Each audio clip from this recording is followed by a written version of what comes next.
Emergency.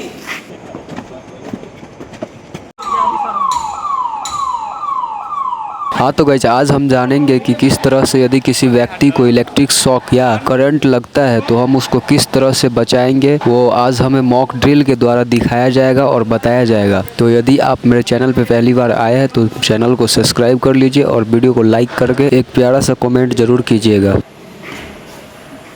Sir, यहाँ सामने कोई इलेक्ट्रिक शॉक लग गया, तुरंत भेजिए सर। इमरजेंसी।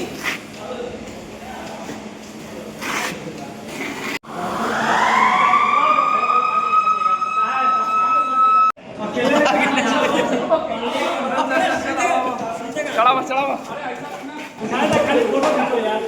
उठाओ क्या फोटो खाली खींचो।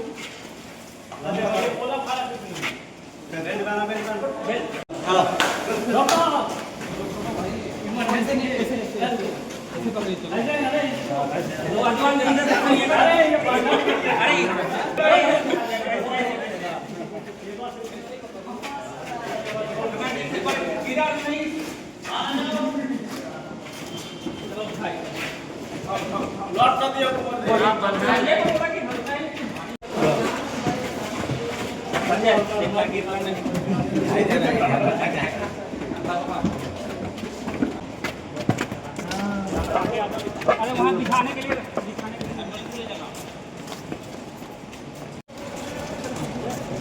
बाकी लोग लाइन में खड़ो जाओ। तो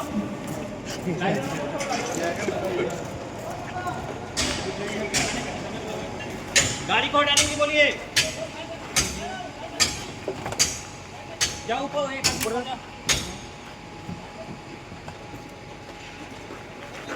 और ऊपर और ऊपर और ऊपर और ये सिर्फ गाड़ी में जाओ।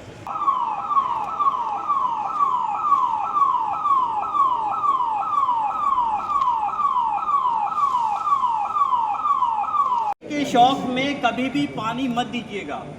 अगर बहुत ज़्यादा नीड करे, आपको रहम आ जाए जलने वाले के ऊपर में, तो चम्मच से या प्लास्टिक की कुची से मतलब 5-20 ml मैक्सिमम, उससे ज़्यादा पानी उसको नहीं देना है, ठीक है ना। राजेंद्र कहाँ गया? होता है कि वो केबल आपके हाथ में या पैर में जहाँ से उसको टच हुआ है वहाँ पे टच रहेगा। डोंट गेट पैनिक नहीं होइएगा। इमीडिएटली अपने दिमाग का इस्तेमाल कीजिएगा। अगर आपके पास में नॉन कंडक्टिव कोई चीज़ है, नॉन कंडक्टिव जैसे कि आपके पास में लकड़ी होना चाहिए, पेपर होना चाहिए, गमछा होना चाहिए, पेपर नहीं सॉरी गमछा, अगर कपड़ा अगर है आपके पास में वो होना चाहिए, या फिर ऐसा नॉन कंडक्टिव मटेरियल जिसकी सहायता से आप केबल को हटा सके, पहला काम। दूसरा काम, जब तक आप बोर्ड पे जाएंगे ना तब तक तो वो बंदा निपट लेगा। जब तक आप बोर्ड तक जाएंगे, खोजेंगे कि कौन सा स्विच है, 4 स्विच 5 स्विच है, आप निकालते जाओगे ना, पता चला कि आपने इल्यूमिनेशन की लाइट ही बंद कर दिया और अंधेरा हो गया। एमसीबी बंद करने के लिए गए ना, तो पहले आपका एमसीबी आपको तो पता नहीं ना कि उसमें किसका सप्लाई है, तो आप जब एमसीबी बंद करोगे ना तो गलती से वो इल्यूमिनेशन का लाइट बंद हो जाएगा, तब तो और ज़्यादा डेंजर हो जाएगा। तो आपने क्या करना है, नॉन कंडक्टिव कोई टूल्स ले करके उस तरह से उसके हाथ के पास से हटा देना, हटाइए। उसमें वायर है, ठीक है, आपने ये हटा दिया।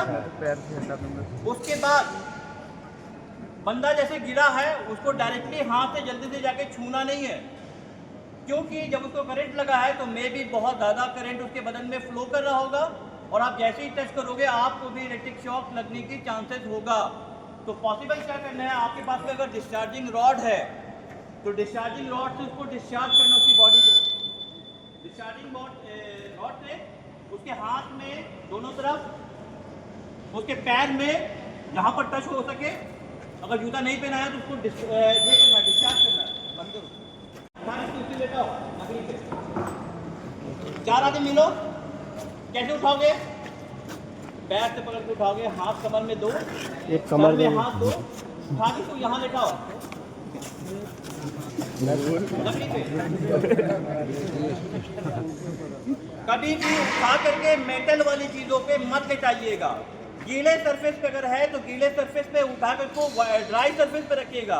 अगर आपके पास में प्लाई या वुडन का प्लैंक या लकड़ी का चौकी अगर नहीं है तो कम से कम उसको ज़मीन के सरफेस से उठा करके ऐसे सरफेस पर रख दीजिए जिस पे प्लास्टिक हो या फिर कोई कपड़ा हो घर का, वैसा का चीज़ हो, चुकी है यहाँ नहीं कहीं भी हो सकता है, वैसे जगह पे रख दीजिएगा।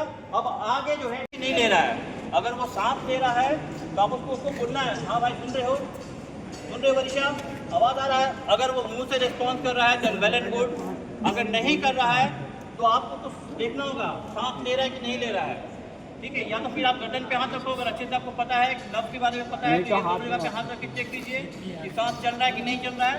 नहीं तो नाक पे हाथ रख के सुनिए, उसके बाद नहीं तो क्या कीजिए, कान को यहाँ पर ले जा करके सुनने की कोशिश कीजिए।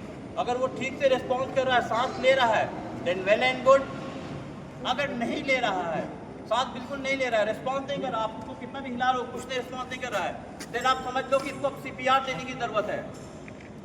जब तक एम्बुलेंस नहीं आता है, जब एम्बुलेंस आ गया, मिलनर्स आ गया, कोई ऐसा बंदा आ गया जो फर्स्ट एड ट्रीटमेंट दे सकता है देन वेल एंड गुड। अगर नहीं आ रहा है तो आपको CPR देने की नौबत आ जाएगी। अगर आपको CPR के बारे में पता है कि CPR कैसे देते हैं, तब आपको CPR को अटैम्प्ट करना है, अदरवाइज नहीं करना है। तो बहुत सारे लोग यहाँ पे थे जिनको फर्स्ट एड की ट्रेनिंग हमने MBBS डॉक्टर से दिलवाया था बाहर की एजेंसी से, तो वो सभी लोग CPR देने के लिए ट्रेंड है, सर्टिफाइड नहीं है। क्या है? ट्रेंड है 1 साल के लिए। नेक्स्ट ईयर जब होगा, डॉक्टर आएगा आपको ट्रेन करेगा, तो फिर आप 1 साल के लिए ट्रेन फर्स्ट एडर बनिएगा। तो CPR देने के लिए डॉक्टर तो बोलो भाई, इतना जोर से बोलना तो होता है ना, वो हमें कुछ सुनना है, हमें तो पता ही है, क्लासरूम ट्रेनिंग नहीं है ना। हाँ, आप कंडीशन ऑफ इन्फेक्शन कीजिए आप जल्दी। CPR देना है तो पहले इस पोजीशन में रहना है, ठीक है। फिर उसके बाद दोनों हाथों में उंगली जो है उसको फोल्ड करना है, ठीक है। उसके बाद उनका जो हार्ट रहता है, इंसान हार्ट जो रहता है वो बाईं तरफ रहता है, ठीक है। तो बाईं तरफ ऐसे करके इस वाले पोजीशन में, ठीक है। निशान यहाँ से सेंटर और जो आपका रिब होता है ना, पतली इसको बोलते हैं आप लोग, पतली का लास्ट। अगर आपके पास में मेजरमेंट नहीं करने आ रहा है तो आप ऐसे कर लो। अगर आपने गलत तरीके से अगर आपने पुश कर दिया तो इधर की जो नीचे वाली हड्डी होती है बहुत कमजोर होती है, वो वापस घुस जाएगी हार्ट पे, टूट करके हार्ट में भी घुस सकता है। इसीलिए बोले जिसको CPR देने आता है वो, और CPR देने के लिए यहाँ से सेंटर लाइन और यहाँ से ये जहाँ पर टच कीजिएगा, अगर आपको टच करना है तो टच कर लीजिए। यहाँ सेंटर अपना हाथ रखो सब लोग, अपने सीने के जहाँ से हड्डी खत्म हो रही है वहाँ से 2 इंच नीचे।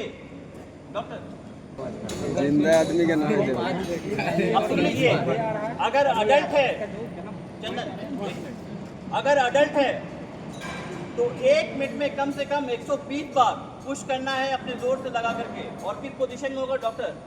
एक पूरा शोल्डर का जोर जो है उसके सीने पे आना चाहिए, घुटना आपका नीचे वहाँ पे टच होना चाहिए। नेक्स्ट पुश करो, कंटिन्यू 120 बार बिना रुक के 1 मिनट में 120 टाइम। अगर वो एडल्ट है तो, अगर इन्फेंट है तो मैं बताऊंगा दूसरे तरीके से करना होता है। कोई बच्चा आएगा 10 फुट जो मेरे एक हाथ में आ जाए, ठीक है। नेक्स्ट ऐसे करके 120 बार। अगर किसी में इतना ताकत नहीं है तो दूसरे बंदे को रेडी रहना है। जैसे डॉक्टर हटेगा मैं रेडी होकर के मैं करूंगा उसको।